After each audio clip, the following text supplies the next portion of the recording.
Ebbene sì, non siamo nel deserto, ma siamo sul letto del fiume Po, un fiume che una volta era un fiume maestoso, un fiume che aveva una portata d'acqua incredibile e invece oggi si è ridotto ad un rivolo d'acqua, un rivolo fra terra desolata, secca.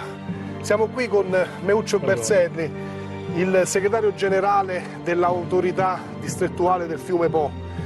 Meuccio, la situazione è davvero drammatica. La situazione è assolutamente drammatica perché in questo momento serve moltissima acqua, i consorzi di bonifica stanno prelevando e distribuendo l'acqua perché nel bacino del Po facciamo il 40% del PIL nazionale in agricoltura. Il livello dell'acqua adesso è al di sotto di 1,5 metri dal periodo normale, siamo in condizioni così non si vedeva dal 1972, quindi dobbiamo andare indietro di 50 anni, ma è la quinta crisi che abbiamo negli ultimi 20 anni. Questo è il livello che di solito abbiamo alla fine di agosto o all'inizio di settembre.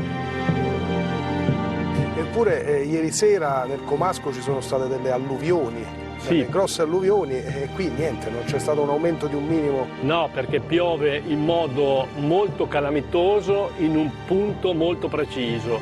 Noi abbiamo bisogno invece di acqua in modo capillare diffuso in tutto il territorio, cosa che non sta accadendo. Noi non ci siamo ancora adattati a questo cambiamento climatico, dobbiamo accelerare i processi e quindi fermare l'acqua quando piove, riuscire a invasare i laghi, riuscire a trattenere nelle dighe l'acqua e poi distribuirla quando di quest'acqua ce n'è bisogno. Quest'inverno in più abbiamo avuto anche la mancanza di neve, quindi non abbiamo il serbatoio, il magazzino a monte e i laghi sono vuoti.